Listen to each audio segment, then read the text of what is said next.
that off a little bit. Okay, so we're gonna let the bird hang out over here right now. So what we're gonna do now is make the gravy in the same pan that we used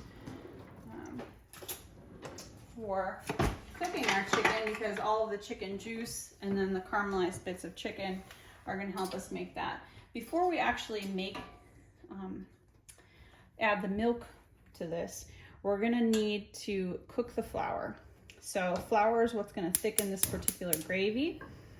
You could also use cornstarch. Cornstarch you don't have to cook as long, but flour you do. So I'm gonna start here and see where that gets me. I've turned down the heat just in that same pan. I'm kind of gonna sprinkle it along the bottom. Maybe use a little bit more. I can always thin out my gravy with more milk or more water. Okay. So that's gonna start cooking, and I'm kind of just gonna whisk that along. Again, this is to get the raw flour taste out of that flour that you're using. So we're literally cooking it just like you would if you were baking it. This is basically what's called a roux, R-O-U-X. It's the basis of a lot of Cajun cooking. But in this instance, the basis of our gravy. I'll turn down my heat just a little bit. And I'm just gonna cook that kind of until I smell kind of a nutty flavor coming off of the flour. So not forever, but this is why it's good to cook with people, so they can teach you these ins and outs. Okay. So this is a basic milk gravy. Again, this is to use all the parts of the chicken and not waste. We made those mashed potatoes, and now we're gonna have sort of a classic accompaniment. Okay.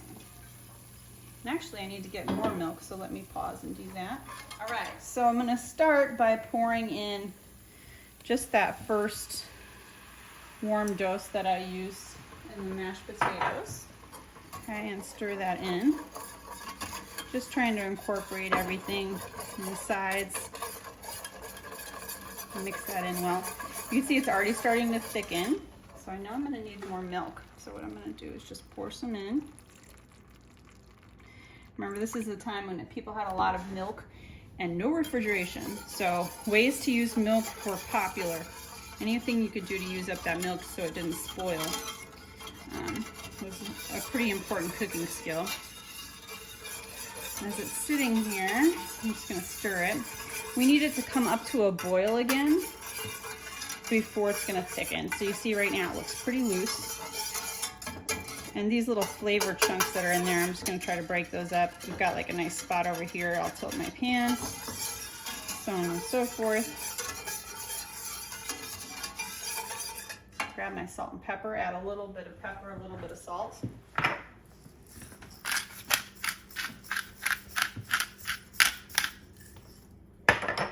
Something like gravy is okay to have a little bit more salt than you would in other things. It's a condiment. It's supposed to have a lot of flavor. So you don't have to worry as much about getting too much salt in there. You could always add more milk if you got it really salty. Okay. Turn off my oven.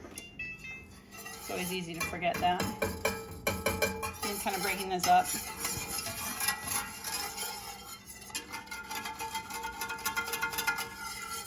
See, the advantage to doing this too is that it also kind of cleans your pan as you go along, so it's less cleanup for you to do. Okay, so now we just need that to come up to temperature a little bit and thicken for us. Now if you want something that's thicker and you know you're going to have a lot of liquid, like in Thanksgiving you have a lot of turkey gravy, you're going to want to use more flour than I used. I probably used about 2 tablespoons for this particular batch of gravy. But it just depends on how thick you like it. So you can see it's starting to move a little bit in the center.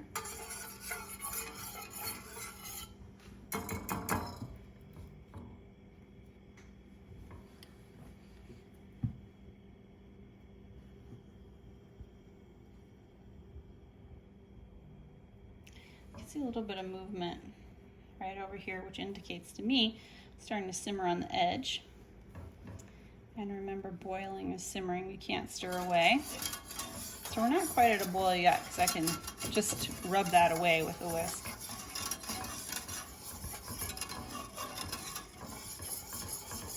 But it is starting to thicken up quite a bit, you can tell.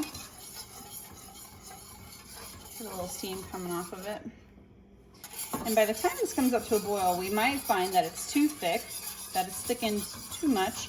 In that case, we just add a little bit more milk. If we don't have milk, we could add more water just to thin it out a little bit. But it depends on how thick or thin you like to have your gravy. I like to have kind of a medium thickness, but here we go. You can see that kind of magically starting to thicken. It's got a different texture than when you first put it in, and it definitely has a different texture than milk. Okay, so this is when we should see our results coming up.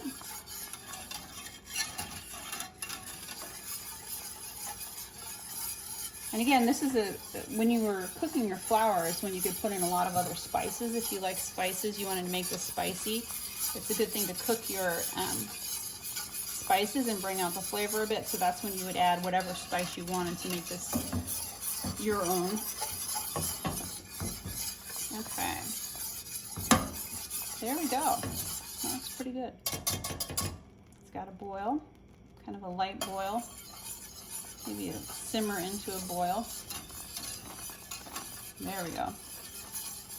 Okay, so I think that's as cooked as it's gonna get. That looks pretty good. Now, one thing I do like to say is that nothing about taking your food to the table is gonna magically make it taste great. So you should always taste what you're gonna serve to other people before you serve to them. So here I go. I'm gonna add a little more salt and a little more pepper.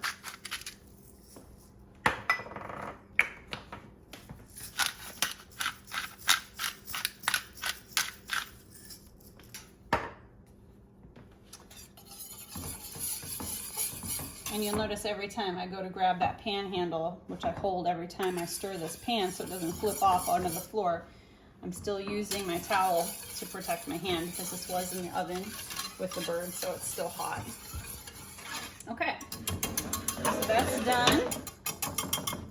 We've got our potatoes, we've got our gravy, we have our bird, and maybe I'll just quickly carve the bird. I'll pause for a second. Okay, so I'm gonna try not to get this everywhere. We'll see how good of a job I do. Because I'm just gonna use this same pan to serve my, oh, I didn't do so good of a job. There you go. This is what happens on the fly cookery. Okay, let's pause.